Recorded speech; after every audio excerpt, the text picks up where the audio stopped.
I just think that this environment sets up really well for best in breed, high quality companies, blue chip, large cap for the most part, that are on sale. That are down 10, 15, 20% from their highs. Meta's down 21% from its highs, and you bought Meta? I did. Wow. I regretted selling it. I made a lot of money. I was buying it in the 90s, right, Scott? I sold it at 350. Yeah. And then it goes all the way up, right? I miss it. So now it's down 20% from 21% from its highs. It trades at 20 times earnings. They're going to grow earnings at 20%. Operating margins at 40%. That's a great combination. And by the way, they are spending a ton of money on CapEx. Can you imagine when they take their foot off the accelerator and put it on the brakes in terms of their spend? But they have the best moat, 3.3 billion daily average users across all of their businesses, and they're monetizing AI. They're one of the only Mag 7 that really is. And so they, by the way, have a $57 billion buyback, and they didn't even buy any stock back last quarter, thankfully, because it was at highs. So I bet you they're in there now. And so I started a small position. If I'm wrong and the market goes down and Mag 7 continues to fall, I will buy more. But this is exactly what I'm talking about. This is a high-quality company on sale. Josh, what do you think about this move here? I remember a debate that you and Steph had regarding Meta and Alphabet. I think, right? That was years ago. Oh my God, but what about that? I mean, the broader point that Steph's making is like, look, these stocks are down too much. And now the valuations make more sense than maybe they did before. I think this is a good move. And I think Meta, very interestingly, if things deteriorate in the economy, the narrative is going to be, well, Meta's an advertising company and advertising budgets are the first thing to go in a recession and blah, blah, blah. That ends up always being a bad call. And Meta ends up being kind of like an ARK where you can get some safety. It's going to be a huge cash flow business. It's going to be way more consistent cyclically than other areas of the market.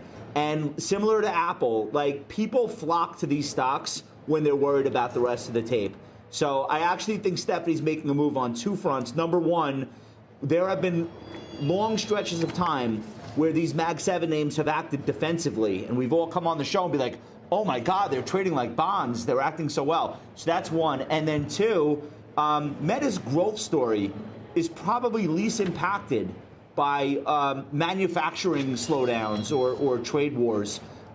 They're not in China. They have no business there. He would do anything to get there. He would name a child after President Xi. It just doesn't work. He's not there. So you don't have that contamination of the macro trade problems with Meta stock. So I think Stephanie is taking advantage of a weak market and picking up a good one. I think it's going to work. Jimmy, Deutsche Bank today on the Mag 7 might be stabilizing. You have had a lot of outflows. Tech, in many respects, has led those outflows.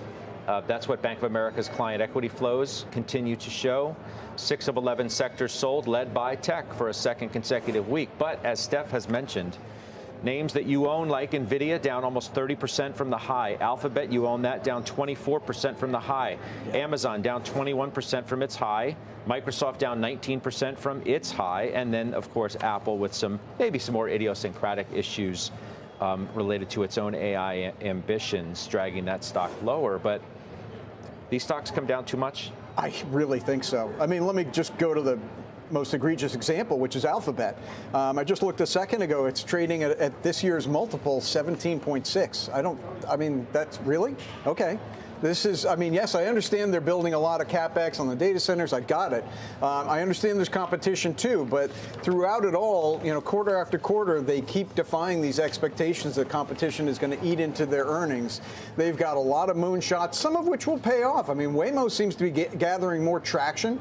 We got YouTube, we got the web services that they put together. I really think 17.6 is overdone by a lot on Alphabet. We can say the same thing about NVIDIA, 24 times forward earnings. I get DeepSeek, I get it, but it's clear that data centers are still being built. Satya Nadella, everybody else is leaning into their CapEx. I just don't see 23, 24 times forward earnings on NVIDIA as being right. I think it's way too cheap.